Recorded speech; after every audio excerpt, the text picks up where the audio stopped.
ఉన్నవాడును గొప్పవాడును అంటున్నాడు.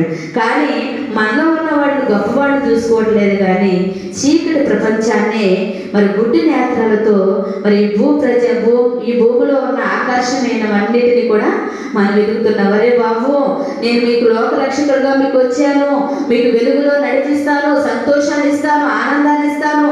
ఇగో ఈరోజు ఈ రోగంతో కొట్టిపెట్లాడా, అసలు నీ డబ్బు ఏమి చేయదు, నీ ధనం ఏమి చేయదు, నీ కులం ఏమి చేయదు, కానీ నా దగ్గరకు వస్తే నిన్ను ఏం చేస్తానంటున్నాడు, స్వస్థపరుస్తాను అంటున్నాడు. హల్లెలూయా, హల్లెలూయా. ఇదంతటిని వదిలేసి ఎక్కడికి వెళ్ళిపోతున్నాం? ఆ మరణాన్ని దగ్గరికే వెళ్తున్నాం. హల్లెలూయా. దేవుడు అంటున్నాడు, జ్ఞానము తెచ్చుకోండి, అజ్ఞానంలో ఉండవద్దు, అజ్ఞానంలో ఉండవద్దు. నువ్వు బ్రతుకుతున్న పొద్దు కాలంలో జ్ఞానం కలిగి మరి నీ రక్షకుడుగా ఈ లోకానికి వచ్చానన్నప్పుడు అక్కడ సర్వోన్నతమైన స్థలంలో దేవుడికి మహిమ కలుగునుగాక. హల్లెలూయా. మనమందరం కూడా దేవుడి సన్నిధిలో ఏం చేయాలంటే ఆయన్ని ఆరాధించినప్పుడు, మహిమపరిచినప్పుడు, ఆయన పరిశుద్ధ ఆత్మ మనందరిపై కమ్ముకున్నప్పుడు మనందరికి ఏం కలుగుతుందండి? సంతోషం కలుగుతుంది. హల్లెలూయా. ఆనందము కలుగుతుంది, సమాధానం కలుగుతుంది. ఈరోజు దేవుడితో సహవాసం చేసేవాడే ప్రతి ఒక్క శత్రువును ప్రేమించే స్వభావం ఉందండి. హల్లెలూయా, హల్లెలూయా. లోకంలో ఉన్నవాడికి ఎవరికి ప్రేమ లేదండి. దేవుడు మనకి ఏమి నేర్పించాడండి? ప్రేమను నేర్పించాడు, జాలిని నేర్పించాడు, ధైర్యం నేర్పించాడు, అనేక మందికి సహాయం చేయ గుణం మనకి ఇచ్చాడండి. హల్లెలూయా, హల్లెలూయా. మనలో మరి చెడ్డ గుణాలు ఏవి కూడా ఉండనివ్వలేదు. దేవుడు ఏ విధంగా పరిశుద్ధులుగా మంచిగా ప్రేమించాడో ఆ ప్రేమ మనకి ఇచ్చాడండి. హల్లెలూయా, హల్లెలూయా. మరి కాబట్టి ఇక్కడ గాబ్రియేలు దూత మరియతో చెప్పింది, మరి ఆయనకి ఇష్టమైన ప్రజలందరికీ కూడా ఈ భూమి మీద ఏముందంటండి? సమాధానం కలిగిందని. మరి ముగ్గురు వ్యక్తులతో మాట్లాడి వారిలో ఉన్న భయాన్ని తీసివేసింది. హల్లెలూయా, హల్లెలూయా. ఎక్కడికి వచ్చింది గాబ్రియేలు దూత? ఫస్ట్ ఎవరి దగ్గరికి వెళ్ళిందండి? జకరియా గారి దగ్గరికి వెళ్ళింది. జకరియా గారికి ఏం కొదువుగా ఉంది? సంతానం లేదు కదా. హల్లెలూయా. ఆయన ఉన్న మరి గొడ్రలో తన నిందను అవమానాన్ని తీసివేసి ఆయనకి ఏమి ఇచ్చారండి? సంతానం. ఒక గొప్ప ప్రవక్తనే ఇచ్చేసాడు. హల్లెలూయా. మాట్లాడి గొప్ప ప్రవక్త పడడం వాళ్ళకి ఎంత సంతోషం, ఆనందము.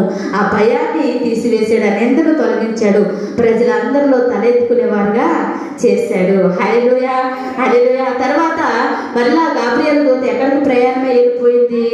ఎక్కడికి వెళ్ళిపోయింది? మరియమ్మ దగ్గరికి వెళ్ళింది. ఏ ఊళ్ళో ఉన్నారు మరియమ్మ గారు? నజరేత్ అనే ఊరిలో ఉన్నారు. మరియమ్మ గారితో కూడా మాట్లాడారు. ఏమని? మరియమ్మ, భయపడకు, నీకు దేవుడు తోడుగా ఉన్నాడు. హల్లెలూయా.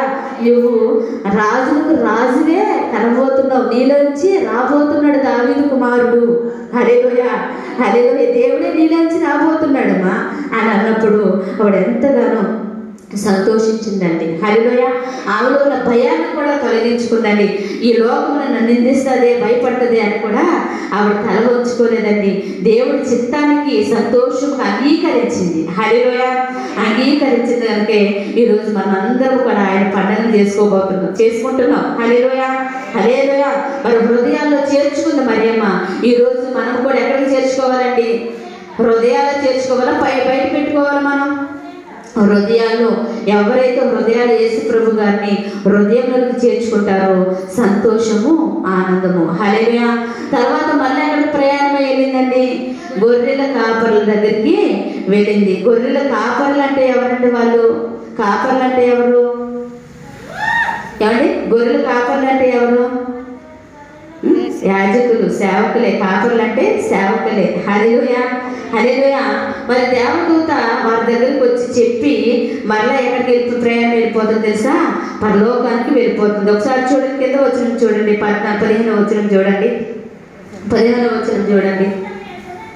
ఆ దూతలు తమ యొద్ద నుండి పరలోకమునికి వెళ్ళిన తర్వాత ఆ గొర్రెల కాపర్లు జరిగిన ఈ కార్యమును ప్రభువు మనకి తెలియజేయించున్నాడని మనము బెత్లెహేము వరకు చూతుము రండి, ఒకరితో ఒకడు చెప్పుకునేది.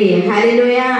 మళ్ళీ ఆ గొర్రెల కాపరి దగ్గరికి వచ్చినప్పుడు జరిగించిన కార్యం అంతా కూడా మనకి చెప్పేశారు. మనం చూసిన దాని అంతటిని కూడా మళ్ళీ అక్కడికి వెళ్ళి ఏం చేద్దాం అనుకున్నారు, ఒకరితో ఒకరు చెప్పుకున్నారంటండి. ఈ కార్యము ప్రభు మనకి తెలియజేశారు అని గొర్రెల కాపరులు మరి తెలుసుకున్నప్పుడు మరి అక్కడి నుంచి ఎక్కడికి వెళ్ళిపోయి